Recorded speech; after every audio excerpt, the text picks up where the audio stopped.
Hey, Conrad. Hello, folks. Palm Springs Point of View here. How are you, Conrad? How was your week? We were away celebrating our anniversary. You were. I'm glad you had a chance to get away. That's always good. We both covered a lot, though, before and during, right? That's right. It was a very busy week/weekend. So we're going to talk about the latest opening of Desert X, which is kind of the final of before the permanent one goes in. I'll tell you about that later. Which is Art of Taming Horses by Christopher Myers. I was at the unveiling. Conrad, you and I both covered Desert Open Studios in 2 days. So we're going to touch on some of the artists, and this will be back next year. It was a hit, in my opinion. Very unique. Some other goings around town with Modernism, a Trini Turk event, which was wonderful, and also a curated collection, which was modeling vintage fashion. And I don't know where we go from there, but there was like way too much. And, it was kind of nice to get away for 3 days in between. Yes. That's all. It all sounds good to me. It was a great weekend in the desert. Great week in the desert. Yeah. Okay, Claudia. So tell us about the latest installation for the Desert X. What is that? Well, it was very interesting. Christopher Myers is not only a gifted sculptor and artist, but he's also an author. He lives in Brooklyn. He's just involved with even theater production. But the Art of Taming Horses was unveiled along Tahquitz Canyon. We started at City Hall, and there are 6 installations of these sculpted stainless steel kind of metal horses with draping banners. But what it represents is it's kind of tells a story of one Mexican American and one African American that loved horses. They were raising horses. They came to the desert. They sort of met and developed their life, and it became kind of like how Palm Springs really came to be. So let's have a look at Chris's work and what Chris has to say. Whenever you have these opportunities, you're going to find Black bodies, you're going to find brown bodies, you're going to find bodies that are embracing the kind of liminality of their lives. And so I'm interested in trying to build a new world for themselves. So I'm interested in both this horse as a metaphor thing, this horse as something that we look at when we think of America as a larger entity, and the kind of the gaps in those stories, the gaps between here in Nairobi, the gaps between ourselves, our bodies specifically, and the stories that as they are told, the movies that my guys in Nairobi probably watched growing up, although they never saw an actual horse.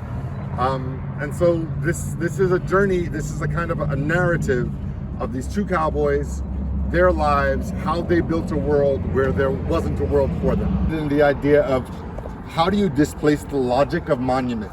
So it's not simply about, as Caesar said, replacing one monument with the other, but what does it mean to have a monument that doesn't act as a monument? Well, Conrad, art is alive and open in the desert, and Desert Open Studios is a first for Coachella Valley. We've had high Desert Open Studios, but this is an interesting collaboration between the gifted artists who we know and have worked with and talked about before, Ann Bedrick, Linda Keeler, and also Kim Manfredi, formed this whole coalition of artists in the desert. In all throughout the Coachella Valley, Palm Springs, Cat City, DHS, Indio, Coachella, and Palm Desert. So it was an interesting weekend, 2 days plus a Friday night at Coachella Valley Arts Center to introduce the whole event. And we visited a number of studios, and it's kind of, you got to really move and shake to visit them all. But this is an event that was well attended and will be happening next year. So Conrad, I know that you had a very interesting visit with Kenny Irwin, right? I sure did. I was very fortunate to be able to go meet Kenny Irwin Jr. in person. He is the artist behind the adventure, I call it, here in the desert called Robo Lights. And of course, that's over in the Palm Springs area. And everybody will know this because to me, it always looks like the outside of his house looks like big transformers on the corner. And you can't miss this. It's very well attended. It used to be very well attended during the holidays. It's off schedule now while he gets ready to move from Palm Springs out to the Palm Desert area. And it was a great opportunity to get to talk to him in person and to hear kind of his story. And so let's take a look at this clip, and I think you'll find it pretty interesting.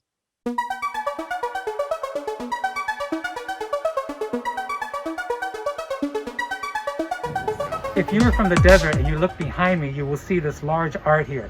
And you will know that I'm at Robo Lights. And the gentleman behind this sculpture and behind this art is Kenny Earn Jr.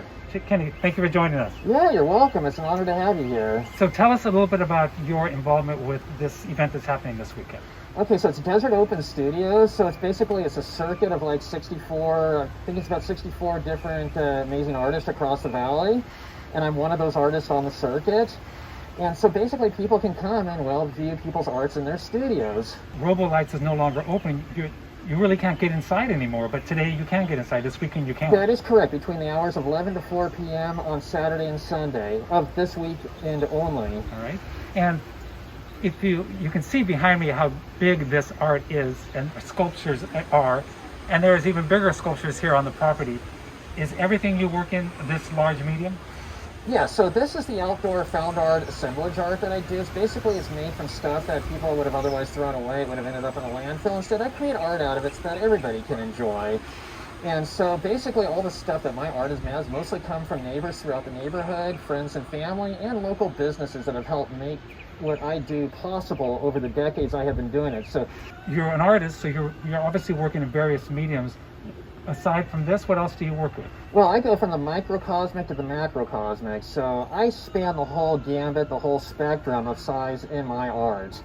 So I make things from very small to very, well, So in the future, my ultimate dream and ambition, and I have 10 acres of land in Desert Hot Springs, is to open the world's first art amusement park. And it will have rides. My ultimate dream is for it to have rides. Oh, is that right? Okay. Concessions, events.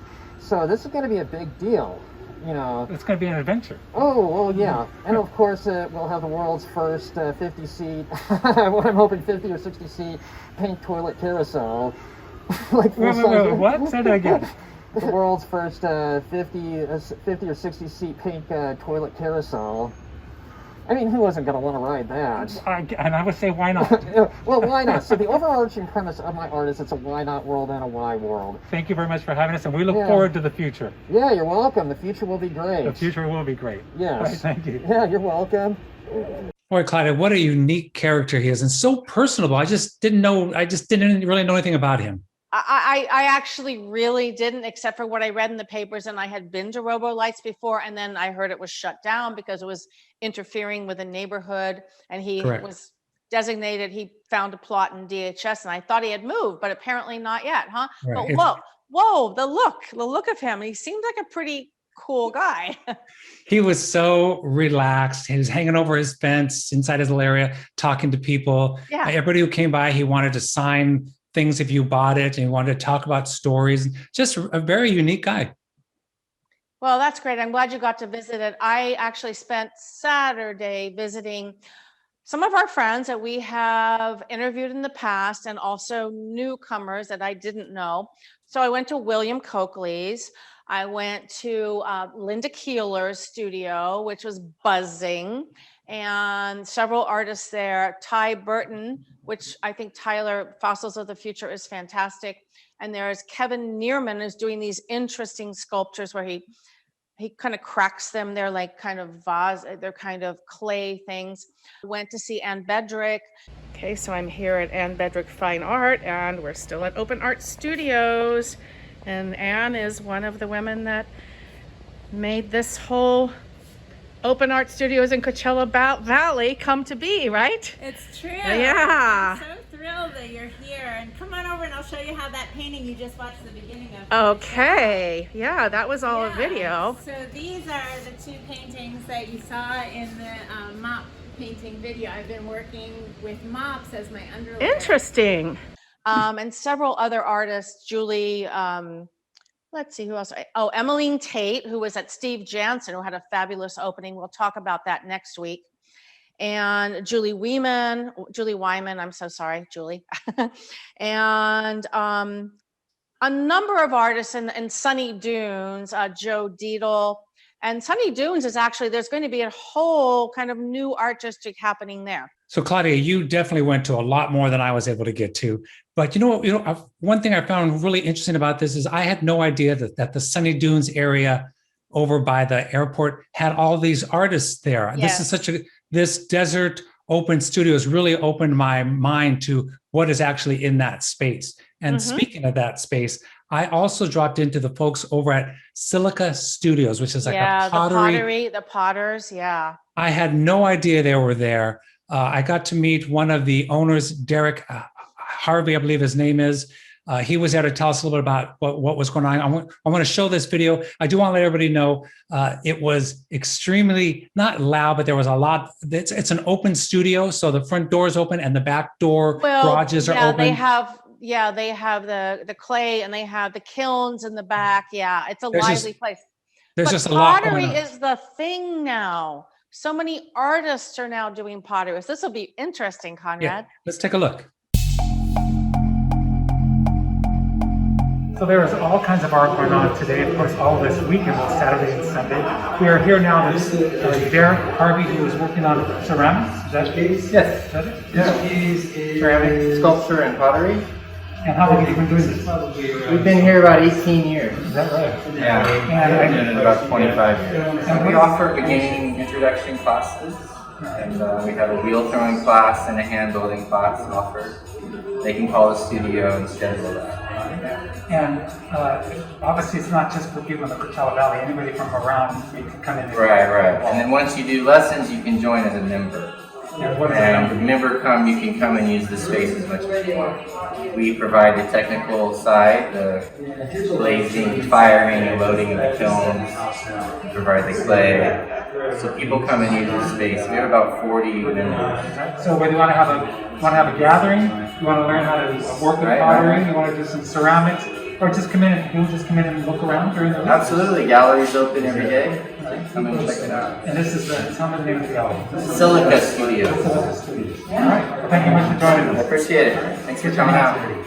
Silica Studios has always been fascinating to me. We did a little piece before we actually were working together, Conrad, on the studios. And in fact, Will Coakley said he's also taking up a whole pottery thing. So he's going to incorporate that into his scope of his art. So, well, Claudia, when I was there, it was just so calming there. They had beautiful music in the background. All the doors were open. Everyone's fixating on what they're working on. It's what an interesting idea. Pottery classes. Maybe in the future. And while all this was going on, Modernism was heading into full gear. And actually, what was really nice was a small private event hosted by Trini Turk and Modernism Week at Trini Turk's flagship store on North Palm Canyon. And what it was just a night outside under the stars.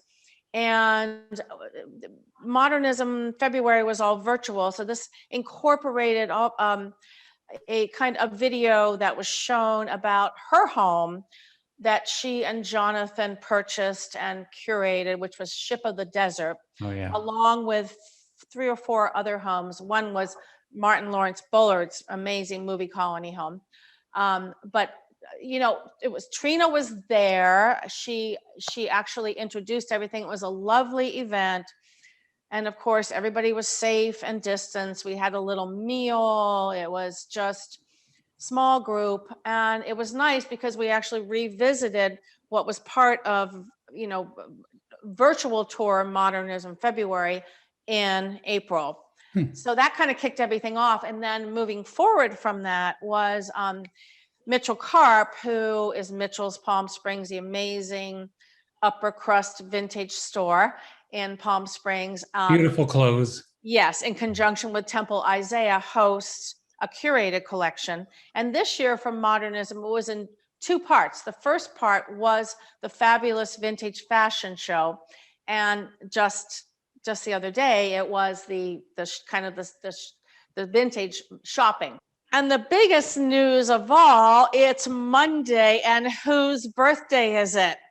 Conrad. Happy birthday to you. Happy birthday to you. Happy birthday, dear Conrad.